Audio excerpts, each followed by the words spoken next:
ఎప్పుడైనా అర్ధరాత్రి 2 నుండి 3 గంటల మధ్యలో మీకు ఏదైనా శబ్దం వినిపించి మెలకువ వచ్చిందా? రాత్రి 2 నుండి 3 గంటల సమయం చాలా రహస్యమైనది.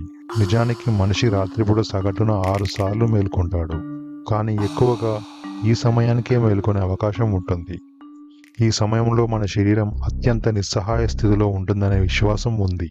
అదే సమయంలో ఆత్మల యొక్క బలం అత్యధికంగా ఉండడంతో కొన్ని శక్తులు మనల్ని వశపరుచుకునే అవకాశమూ ఎక్కువగా ఉంటుంది. దీని కారణంగా 99% సాధారణ మరణాలు ఎక్కువగా ఈ సమయంలోనే సంభవిస్తాయని చెప్తారు. అర్ధరాత్రి ఈ సమయంలో ఏదైనా నవ్వు, ఏడుపు లేదా ఏదైనా అనుకోని శబ్దం వినిపించినా వెంటనే మేల్కోవడం మంచిది కాదు. ఎందుకంటే ఒక ఆత్మ మీ గదిలో మీ చుట్టూ ఉండే అవకాశం ఉండొచ్చు.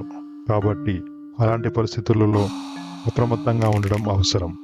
మరిన్ని విషయాల కోసం ఈ ఛానల్ని సబ్స్క్రైబ్ చేసుకొని పక్కనే ఉండే గంటని కొట్టండి.